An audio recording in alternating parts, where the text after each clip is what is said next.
Hey guys, this is Issues with Toddy One Skip. I am. You're not. How you doing today? I got a little surprise video that we're gonna try to put in with this channel on more of a regular basis. And what it covers is addiction and relapse and recovery and some success stories and some not so success stories. And I had a conversation with somebody who I've spoken to a few times on missing children and exploited children and neglected children, and unfortunately, her own grandchild, Corey Micciolo. And that would be Rebecca Micciolo. And we were talking, she lost a son to addiction, um, kind of like the same way I lost Jen. So I thought we had that in common and we could speak about it. So that's what this video is about. And then as we spoke, we thought that maybe this could evolve into something that could be more on a regular basis, where perhaps people could talk about their own problems and struggles with sobriety if they wanted to. Anyway, guys, yeah, so this is talking with addiction with Rebecca, talking about addiction with Rebecca Micciolo.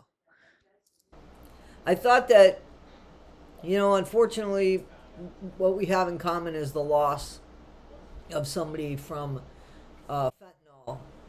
Right. But it is so, like you said, 302 people, commented or put a Yeah. thumbs up, or there's a lot of people want to talk about.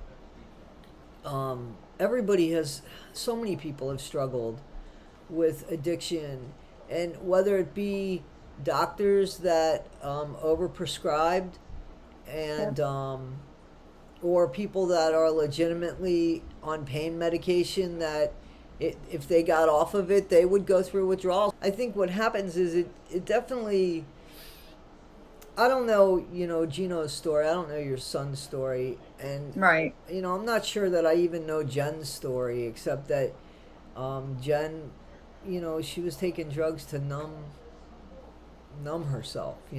Before I even Right. met her, she was taking drugs to numb herself. And then, unfortunately, I met her family, and I'm not blaming or anything like that, but I understood better why she was trying to numb herself. Right. Um, I wish that she had more tools than drugs. I wish that she Right. had more tools than that.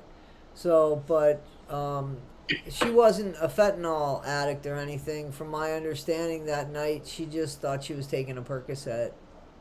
And Same thing happened with Gino. He hadn't used in 2 years, and I think he thought he was getting heroin, and it was pure fentanyl. There was nothing else in his system at the autopsy except fentanyl. That was it, and caffeine. I mean, right, right, but nothing else. And I know him, and I always said like he was a professional drug addict. He knew how much he could take and not have an issue. And he never, after not using for 2 years, would have went out and just bought pure alcohol. I know he wouldn't right, have, right, right, unless he was trying to end his life, which is also a possibility. I'll never know. right, So it's right. hard to say. So, um, how did Gino? Um, how did his addiction begin? Do you know? Do you know? Yeah. Okay.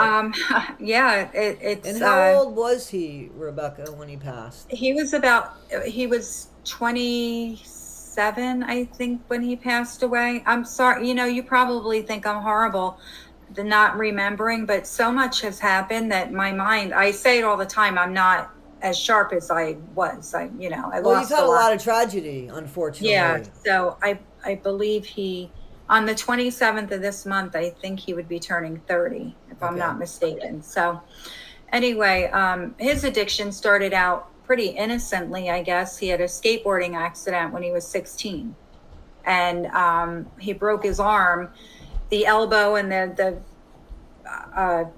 arm separated, so it was just flopping in the wind, Oh, and it was bad. And so we went to Children's Hospital in Philadelphia, and they gave him ketamine, and they were going to try to wow. reset the break.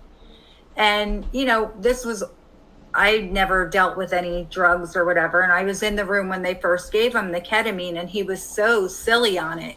But they said that he wouldn't really feel or whatever, what they were trying to manipulate the bones back together. So that's how it was. Right. That's what they had to do. It didn't work. Long story short, he had to have a surgery. And the surgeon gave him pain pills after the surgery at 16 years old. Right. Well, I can control it when he's 16 and when he's 17. But when he turned 18, I no longer managed his medical care. He was an adult, even though he was under our health insurance. Right. So he just kept getting prescribed. And then when I finally said, what do you see in the doctor? Like, enough is enough. Like, you don't need the medicine. Like, do you need another surgery? Like, what do we need to do to, whatever. And someone at that point told him that he could buy, pills off the street, which he started doing, but people were charging $20 a pill or something. And for a kid, that's not cheap. And then It's not cheap for an adult either. yeah, but he was a kid not working or anything. He was in high school.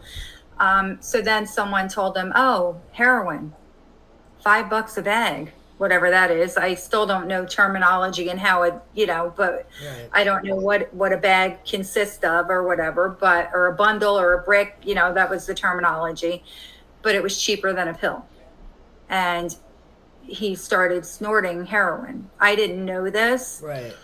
Until he was probably 18, 19. I got wind of it. And that's when he started going into treatment. We sent him to Florida a million times. We'd moved in the meantime, and I think Gino spent a week total in the new house the whole time we lived there, because he'd come home for a day, relapse, and go back. And it's just a constant struggle. And you get judged and you get treated unfairly. What part of Florida? Florida's horrible when it comes to pain medicines. He went to it was called the Watershed Treatment Facility, and it was in, I believe, Boynton Beach, Delray Beach area. Yeah. They're real popular for these rehabs and detox centers, but it's also not a good area. It's, you walk out of treatment and there's somebody on every corner ready to sell you something. Right. So That's right. I didn't know that at the time. You learn a lot when you go through this. So, but yeah, it was a struggle his whole life, his whole adult life, and he finally seemed to be okay. And then this happened with Corey. And a lot of people might say, oh, well, he was an addict, so it's not fair to blame it on what happened to Corey. But I do think, the pressure of that caused him to want to numb some pain. And I think that may be why he used that particular night. I don't know. I'll never know. Right. But the worst part is, I used to have such good radar on him, and I could tell when he was using or going to use or even not in the right state of mind. And this particular night that it happened, it was St. Patrick's Day. He went out with Brianna's boyfriend, and his best friend. They went out to have dinner and drinks, and came home like nothing was wrong, and I was packing his lunch. I used to pack Brianna's lunch, and they worked together in the same place. And I was packing their lunch, and he was asking me, do we have any of this or that to put in there? And when you go to the grocery store, can you get some? And I take sleep medication and medication for anxiety. And I hadn't taken a sleeping pill since Gino moved back home, because I felt like I needed to be alert in case something happened. That night, I took a sleeping pill because I just felt so confident that Gino was okay. And that's the night he overdosed and died in my house. Isn't that terrible? I mean, it's a horrible story. And I think, God, if nobody woke me up because nobody wanted to upset me. They said they were going to wait because they thought for sure the paramedics were going to bring him back and whatever. So they didn't wake me up until the paramedics had already been working on him for about a half hour before anybody even woke me up. Wow. So, yeah, it was terrible. So let me ask you, so when he had his skateboarding accident, had he ever had any kind of narcotics, or Did he smoke weed, or do you know? He might have smoked some weed, and maybe when he had a dental procedure done, he might have gotten a pain pill or something after a root canal, but never. It was, I don't know what happened. I just What was I it couldn't that tell was you. given to him after the knee surgery, or the shoulder The arm surgery, the surgery, arm it was surgery? Percocet. They gave him Percocet. It was Percocet, so it wasn't OxyContin. That's what they started giving him that after. It was Roxaset. So same Roxaset. thing. Yeah, Yeah, yeah, yeah. right. So Roxy. yeah, that they started Roxy's, giving yeah. him that. So they gave him the Percocet, and he said he wasn't getting enough relief from that, or Right. I guess, as time went on and after the surgery, the doctor just started giving him the other stuff. see And my you don't question it because your doctor's giving it. It's so, as yeah, but me now with taking, hindsight and everything that's happened, I mean, and they still kind of do. Um, you ask, well, how do you go from bare aspirin or Tylenol or ibuprofen to something addictive? Why didn't they try naproxen? Why didn't they try something like tramadol? Why, what I'm saying? Why go to that extreme? You I know, just think back then when this happened, we weren't in that. Are they calling it, an epidemic with the opioids? It wasn't there yet. It was still okay to prescribe. People were managing. and when It was got this? I'm bad. sorry. When was this? That this you don't remember Um, the year that? 2010, 12, around, so it wasn't Right. really a big deal just yet, I guess. Maybe not as bad as. I think it was just starting to get to that point, and I maybe they think were that there starting was to try to. already definitely, because I would have already been a drugs counselor at that point and had already stopped. My career, I think, ended, I want to say, in 2013. But there was Yeah. already a lot of stuff going on in like Maine. I remember Maine having a lot. I remember it being that big when I was a drugs counselor. Yeah, And I what's could sad be is off a also, little bit. um, and I saw one of the kids is 32, right? So, they were like 16, 17 when I counseled them, but like, because some of them I still am in contact with, so, but Mhm. so many too have passed on, and so many counselors have passed on from the fentanyl. The fentanyl is just such an epidemic. It's going in weed now and everything. And here, the thing is that I don't understand and I'll never understand is, it's a business. Drugs are a business, right? I've Right. never seen a business like, why are they killing off their customers? Like, that doesn't even make any sense. And these people are dying like, it's unbelievable. One of the I want to say it's Instagram or TikTok, one of them, or maybe it's both, that have like, they have stories of people that have uh, died from the fentanyl. Just the Yeah. stories of the the people, as opposed to them just being a statistic Yeah. that's died from that. You don't have any clue where he got his pill from. There was rumor with Jen that, and I just can't see this happening with her, but there was rumor with Jen that somebody intentionally gave her that. Wow. I know exactly where Gino got it from. And, the worst part is, I had spent the day with him. He didn't work that day on St. Patrick's Day. Um, and we went somewhere, and then he asked me, can you drop me off? Because I was driving, and he said, can you drop me off? And he told me where he was going. I said, oh, well, who's that? Oh, this guy used to go, this kid I went to school with, Jay's going to meet me here, and we're going to jam out in the basement because he was a musician. Okay. And I said, oh, I was happy to hear that because that's cool. And Jay was Gino's good friend, and Jay is not on drugs and never was. So I felt good that he was going to be with Jay. Right. And I dropped him off at this location, only to find out it was this kid who, I wouldn't call him a big time drug dealer. He was also an addict, but he would sell to people, I guess, to, cover his own whatever use. And His little hustle. It was a little right. hustle So for I him. find out that's where I dropped Gino off that day. It wasn't to have a jam session. Jay wasn't going there. And so I told the police that, and they still have Gino's phone. They've never given me back his phone. I don't know why. And they said that they could see him communicating with somebody, but it's not their real name or whatever. And they were kind of talking in code, I guess. So they can't really say that I know it, that's who it was. And I hate the kid, and the kid doesn't like me either. This is a kid that I chased into the mall bathroom with the thing you jack up your car jack with, Okay. because Yeah.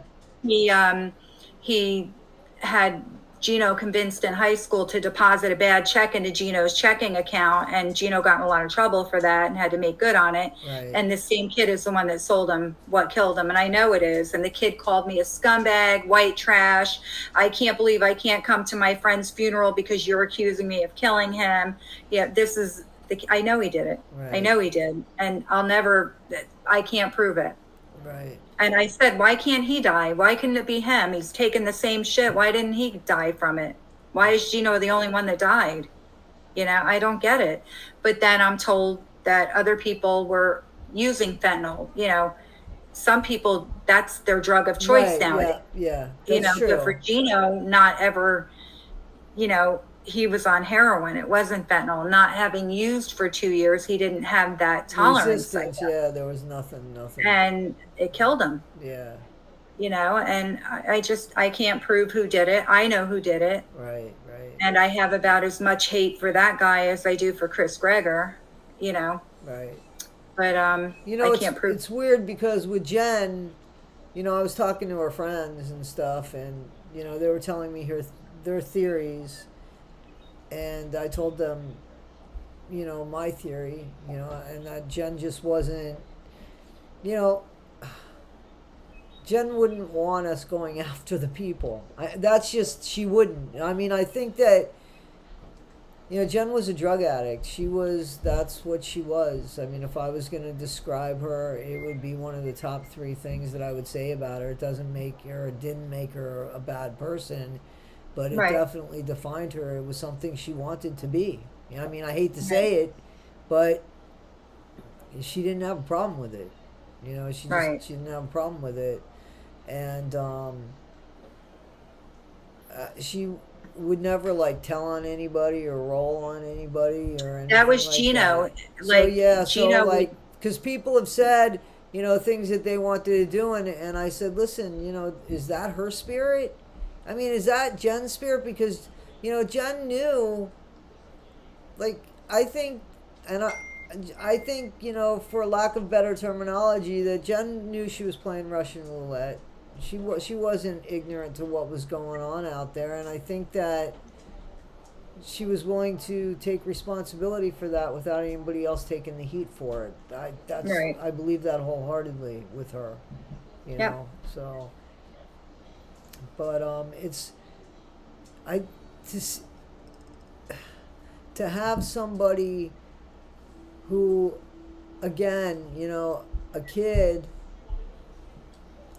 the whole system that we have and the whole way that it was, I think that especially with the kid, before somebody goes to a narcotic, you should try something before you get to that narcotic, especially somebody who has never done, especially a kid that that narcotic is overkill. You start with something, Yeah. start with something that's not that strong. Yeah, I can remember saying to the surgeon after, I'm like, oh, wow, is he going to have to, is he going to be in that much pain? Is he going to, like, oh, yeah, this was a serious break? And, I don't know. I've never had Right, a broken right, bone at that right, point. And so, right, and it's funny now how times have changed, though, because I had a spinal fusion surgery and they gave me 10 Percocet and would not give me, I begged and pleaded because I was in agony, and they would not give me another pill after those 10. That was it. So now they've kind of cracked down right. because of everything that happened. And I think it's, unfortunately, at the time when Gino was going through this, doctors were handing things out freely. 90 days, 90 days, 90 days, you were getting a 90-day supply of whatever you wanted. Well, you don't And get that anymore, but then I have a problem with people that legitimately need pain meds to function in well, life.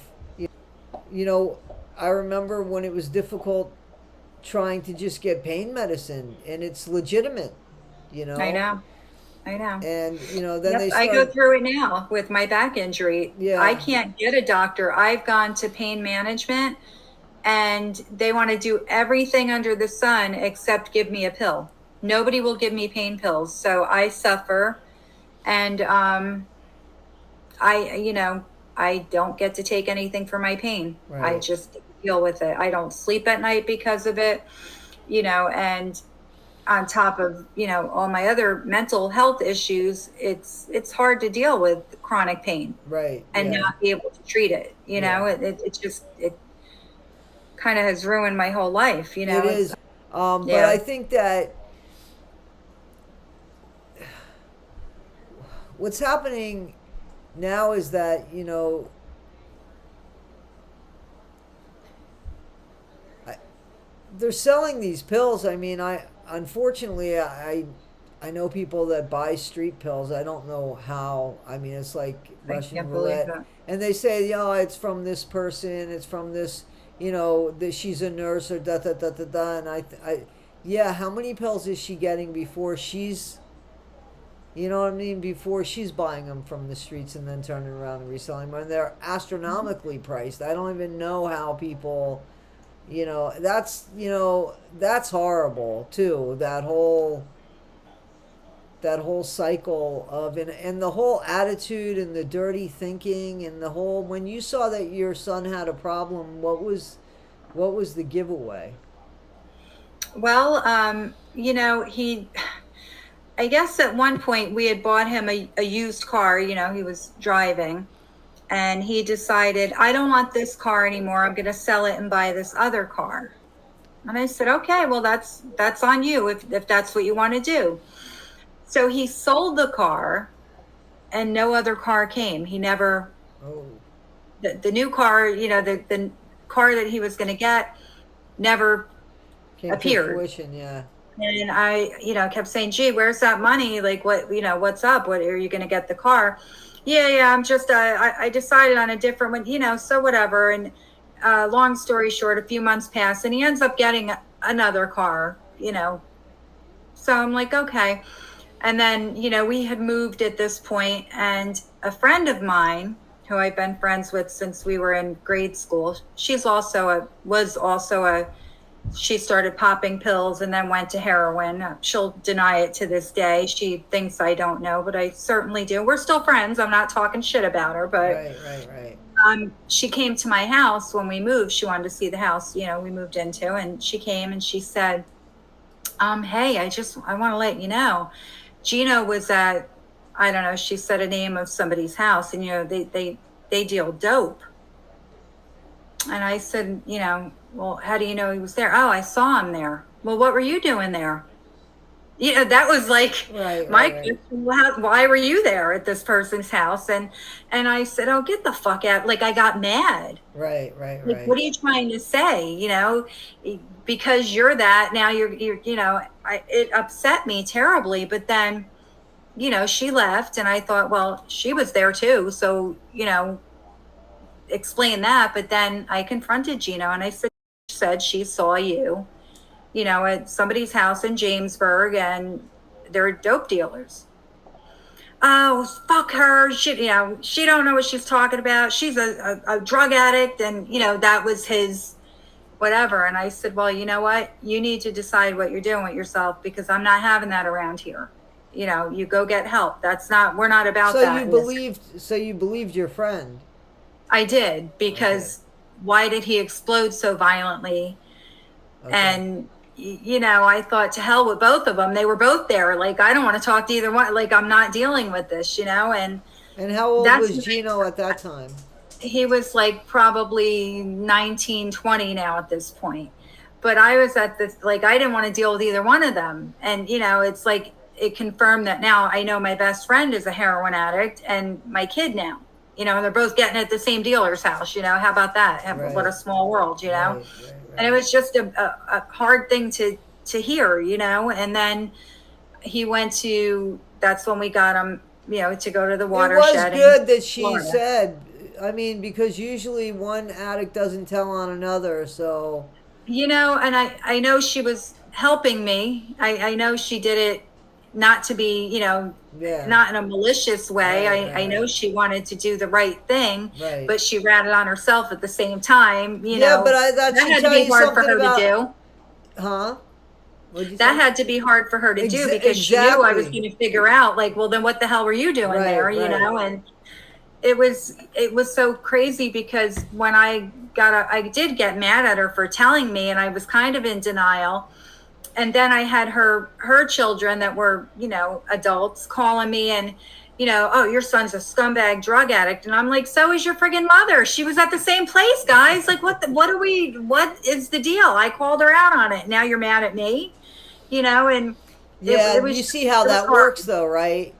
Oh yeah. Everybody's blaming everybody except who needs to be blamed because here's the thing, nobody wants to believe it.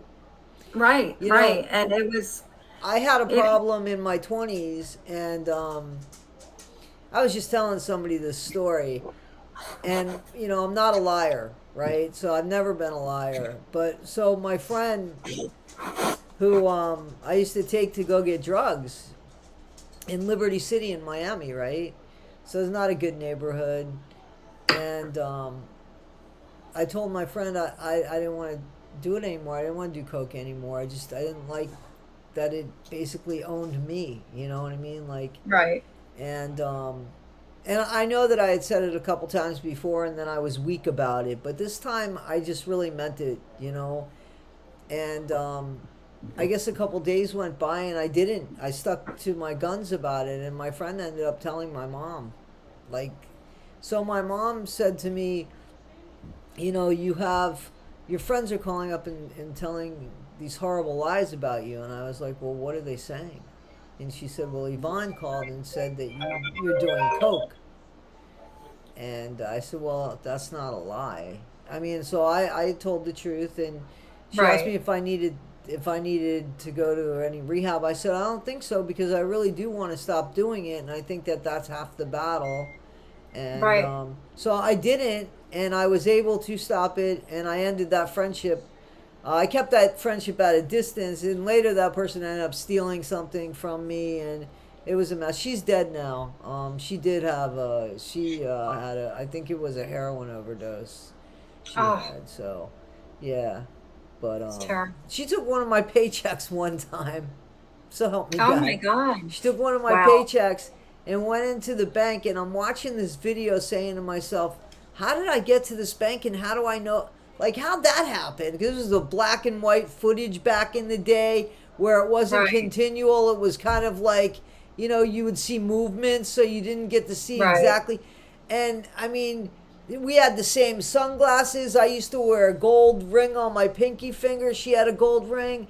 And the only Oh thing my that goodness. saved my ass, seriously, because I couldn't even, it's like, I looked like, I thought that, how'd I didn't go there. And what saved me was I bought a guitar, my first electric guitar, and it was a lot of money back in the day for me.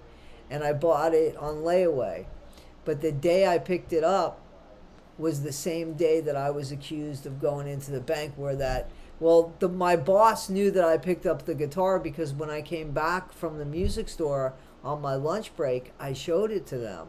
And Oh I had wow. the receipt and everything for the guitar. And Oh thank wow. God, and it was 10 minutes apart, and that bank was 20 minutes away. So I was able to Wow. say, remember, like, that was a gift. That receipt was a gift, because they Yeah. remember me coming back. And it was Yvonne. She had the gall to take my Wow. paycheck, go on a camera. I mean, that's how Wow. bad people's addictions and such can be. It goes Oh, I along with know. this whole way of thinking. And the thing that gets me when it comes to, I was a drug addict for about 5 years, and I paid for it for about 20. I mean, every time I'd be late, every time and my whole family sniffles, you know what I mean? So, I mean, I had to pay for that But for, everybody was always of thinking, course, of and course. I was thinking that that's what they were thinking. I was always like, on the on the reactionary end of that, defending myself. And Yep. then, about 20 years after, I'm like, I'm not defending myself anymore. I don't have a drug problem. And what I realized was, I don't think I was a drug addict. I think I was a drugs abuser. I think Yeah. that there's a difference. I I do think, too. and back then I didn't realize that. Until it wasn't until actually years later, when I was working in the jails and I was going to the NA meetings or AA meetings with my friend. Just actually, we were going to gay AA NA meetings, and seriously, she was going to pick up people. To me, I was Ah, going to listen to the stories. The stories were fascinating, right. right? And then I realized, I mean, that's when I realized, oh, I had a drug problem, but I think I was an abuser more so than an addict, because when I wanted to stop, I was able to, thank God, stop. Right. You know, but it is it's gotten, and I don't understand this, like what you said about your son was snorting. A lot of people, like, they're snorting the pills. I I don't, I guess it gets into your system faster or differently, a different reaction, or I don't know. Yeah, when I found out he was using, injecting it, I thought to myself, my God, who even likes getting a needle, blood drawn? And here he's doing this to, like, that was so. I would say to my husband, Vito, I'd say, what the fuck? Like, who does that to themselves? Yeah, Like, why? exactly, exactly. I was naive when it came. I grew up in a house where people drank, Uh-huh. and maybe smoked pot. And my brother once got a hold of some pot that had LSD in it or something, and he Right. flipped out. But that was the extent of my knowledge about street drugs. I Also, but didn't you know have to remember, anything. when you're drinking, you can kind of monitor. When you're smoking, you can kind of monitor. Even if you've Yeah, taken a half a pill and then but when you inject something, when you overdo it, like, how do you get it yeah, out? You know what I mean? Like, and then it to go from, so your nose is a filter, right? So it's supposed to, like, filter out the shit that you don't want or need, okay? And then, you know, um, but when you inject something, like, that's all of, there's no filter to it. You're getting right. all of it directly into your veins. That's so scary to me. That is just, I know. I couldn't it believe sets that a he was bar now doing totally that. different, right? It sets it. It does. And the fact I didn't notice any track marks on him, but he also had a lot of tattoos. And I sometimes think that they do that to cover the tracks. And I didn't know he was injecting, or, until he was in rehab about the third or fourth time. And the counselor, they call for the whatever. And she started talking. And I said, who the hell are you talking? What are you talking about? I got really, nasty with her.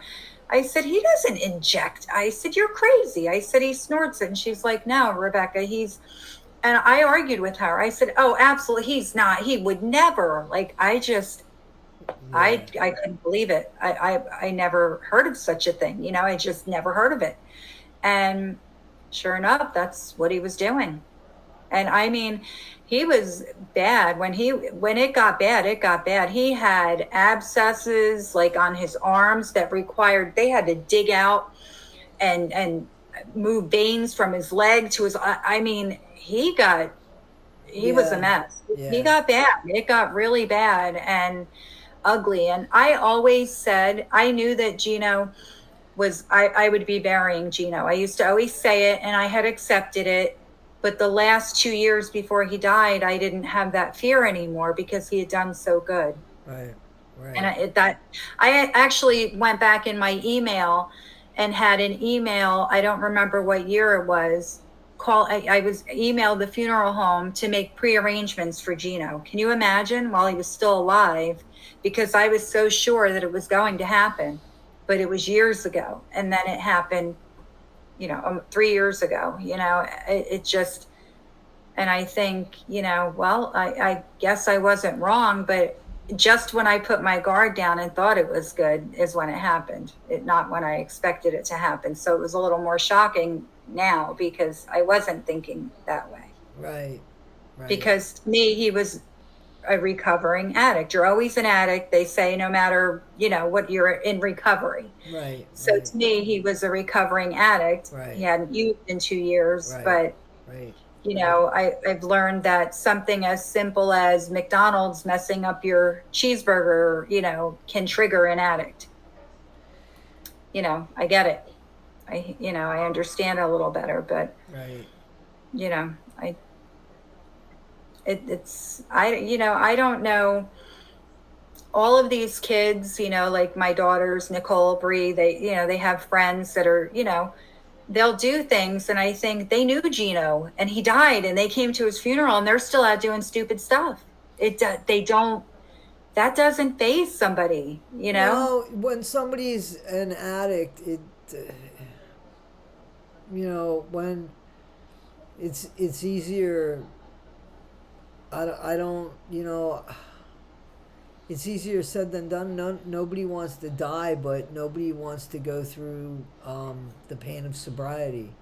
No, You I know, Nicole's ex-girlfriend, Courtney, I still consider her my daughter, even though, they're not dating anymore. But Courtney knew Corey from birth, and, that was Corey knew her and loved her, and that was his aunt, and, that was that. So I feel very close to Courtney, and she's had some issues, alcohol and I believe cocaine, and she was just hospitalized with acute pancreatitis, alcohol induced, it yeah, said on her hospital report.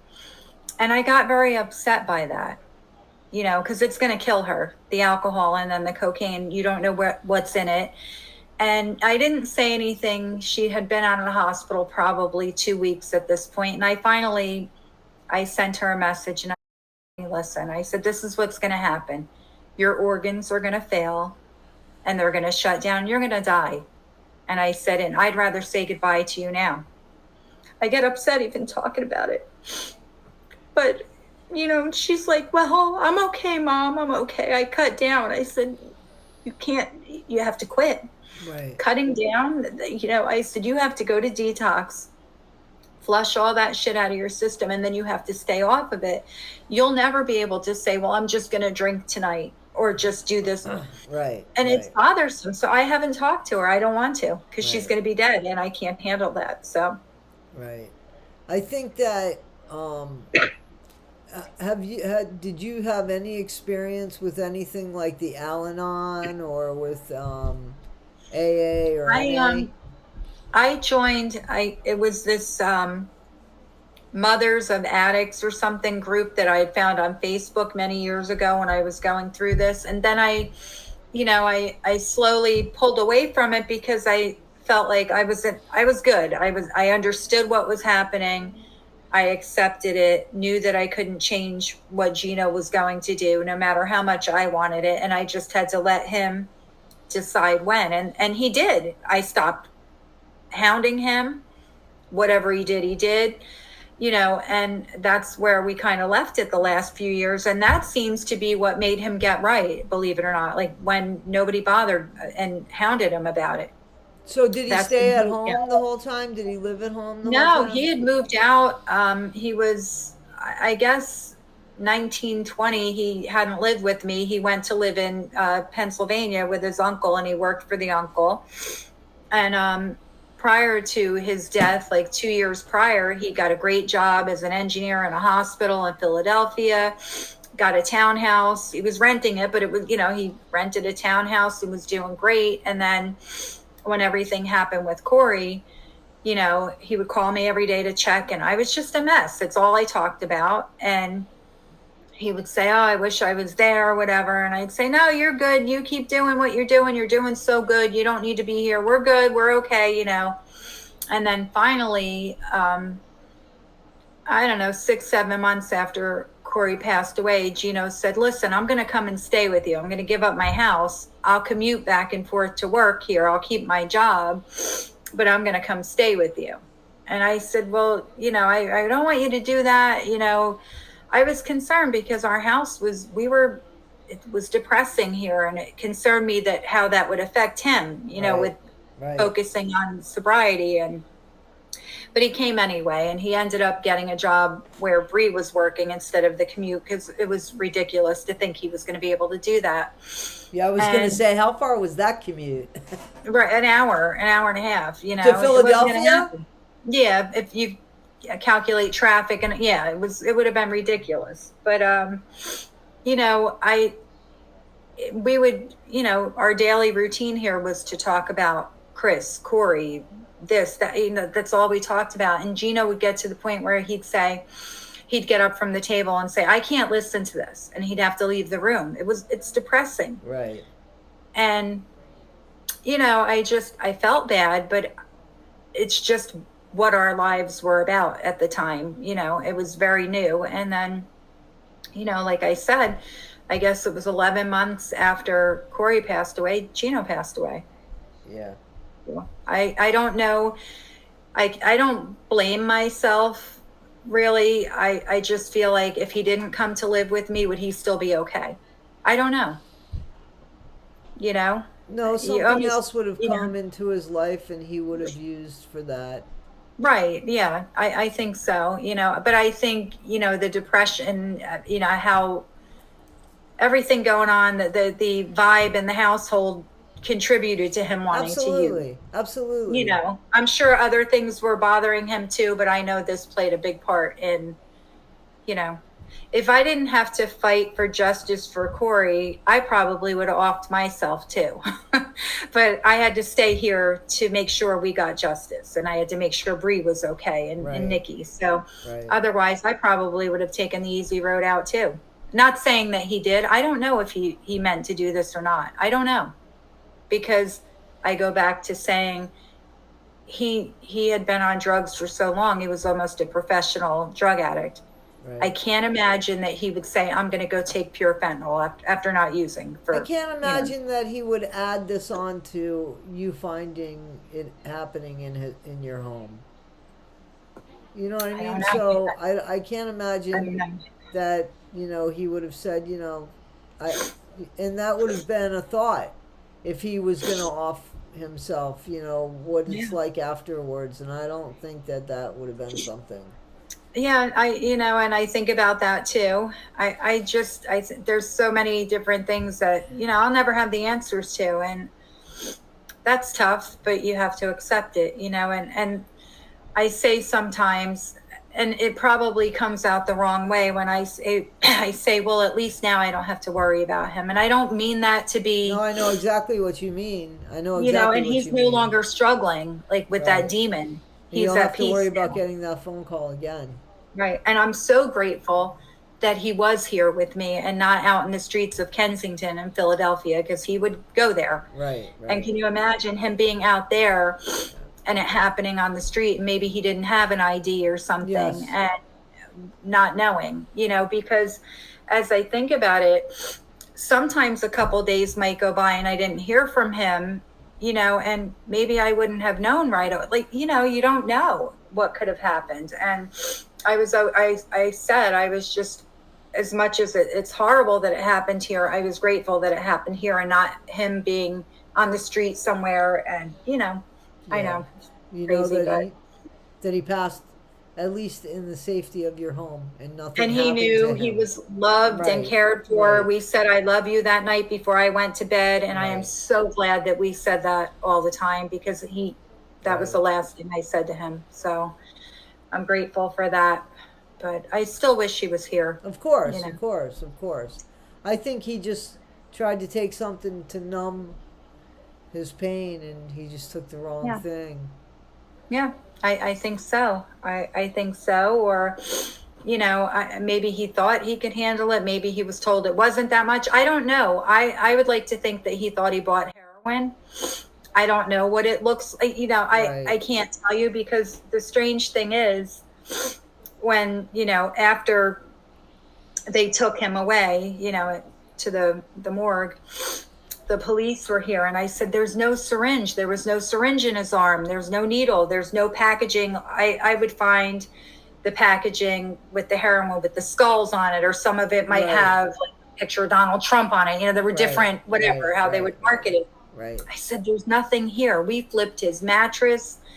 And I said to the cop, how did he shoot up and dispose of the needle? If it was fentanyl, didn't it kill him, or dope? What, like, how would he have done that? And, we just couldn't figure it out. Like, there was no evidence of what he took.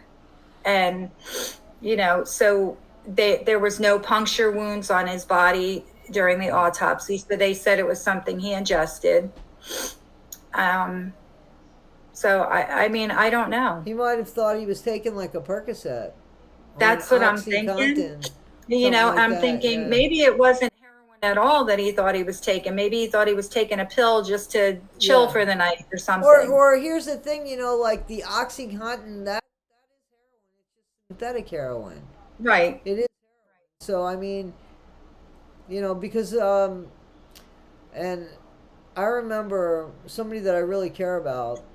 They had offered me one of those, and they didn't realize they were offering me heroin, and I was like, "That's heroin," and they said, "There's no, it's not." I said, "It is," and we were Right. driving together, and I pulled into one of the drugstores drive-through where, and I said, I'm just having a disagreement here, and we made a bet. And I said, so I think OxyContin is synthetic heroin. And they said, you're absolutely right. And Oh, I said, wow. man, I said, how do you feel about offering me heroin? Because Yeah. they treated it like it was like a Percocet or like a Vicodin. And it's not. Right. It's not, Right. So I think that's a problem too, because I know that this person legitimately got these pills, and that he thought that it was like a Vicodin. He didn't even know what the hell he was taking. Right. You know what I'm Yeah. saying? Like they're not saying, "Hey, this is synthetic heroin you're taking here. Hey, take the pain pills. They'll take the pain away if you need more. Because that's the way that they were prescribing them at the beginning. Oh, they're not addictive, and Yeah. all that I bullshit know. that went with it. So, you know, It's just terrible. some, yeah. So, well, I'm glad we got a chance to talk about this, but Right. uh, I wanted to kind of like have like talk about addiction and stuff on my channel. Because there is a lot of people that want to talk about it and such. Is that something you might be interested in doing with me? Yeah, because I've got to tell you, on when I just posted about it, there were people that made comments about, oh, I lost my nephew. It's all walks of life: Yeah, doctors, lawyers, kids, nephews, brothers, uncles, sisters. I mean, wives, husbands. There are so many people that just want to talk and they don't know who to talk to, right, right. I just feel like it's a topic that people are embarrassed by. I mean, do you know how many people have died of drug overdoses and they'll say, "Oh, my brother had a heart attack." Yeah, from dope. His Yeah, heart stopped. He died of yeah, an overdose. yeah. Why are we There's hiding still a this? stigma to it, isn't it?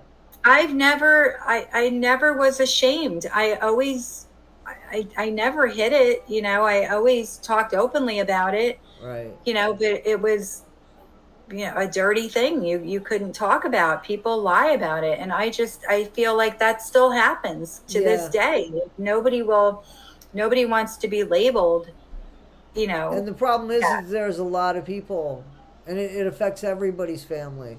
Yeah. Everybody, and you're Yeah. right, there are people that are embarrassed and ashamed, and, you know, it needs to be spoken about because people are dying left and right, you Right. know. And I don't know where you're from. Did they have the DARE program in the schools about the drugs and the police would come in? Do they still do I that? don't know.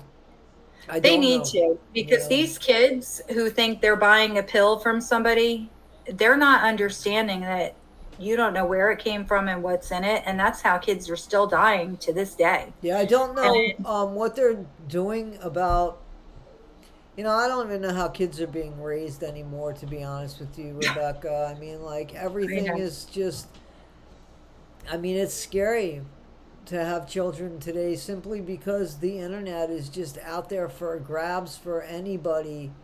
Yeah. And it's just not a safe world. I'm not trying to scare you. It is not. It's just, No, so I know. different than what it used to be, you I know. know. I know.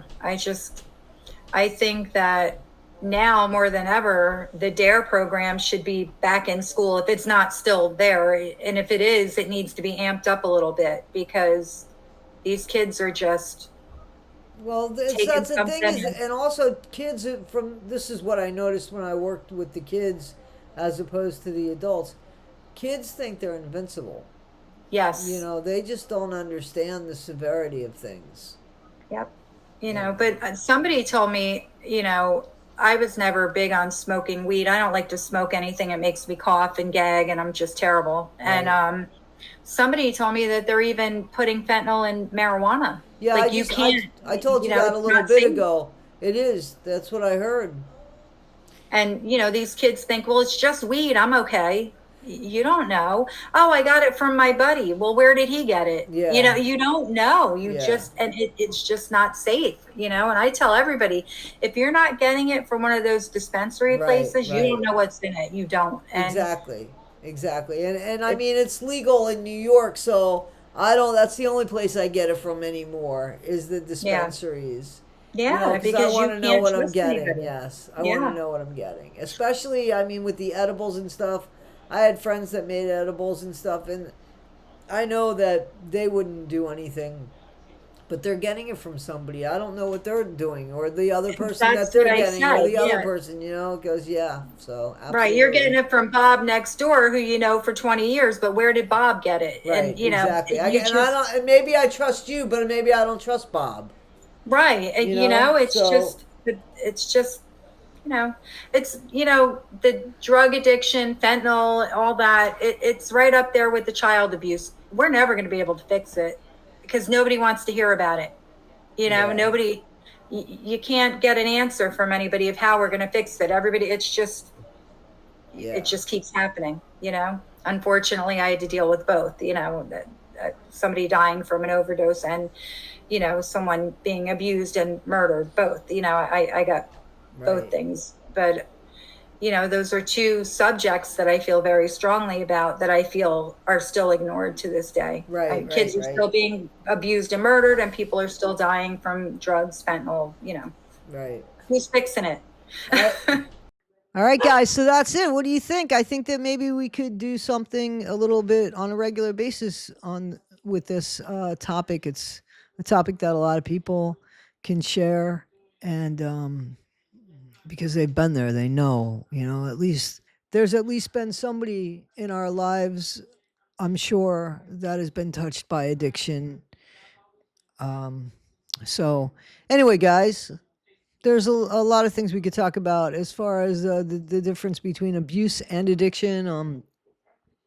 As far as being the person that's addicted and then being the family member that's getting um, the treatment by the active addicted person and so forth. Anyway, I think this is something that tell me what you think in the comments. Let me know if it's something that you think that you'd like to see on the channel and how you think Rebecca and I did. I think it's something maybe we could do on a Monday morning coffee or something, maybe if Rebecca's available then. But yeah, guys. All right. Well, thank you as always. I appreciate you. Be better today than you were yesterday, not half as good as you'll be tomorrow. Try to be kind. Thanks, guys.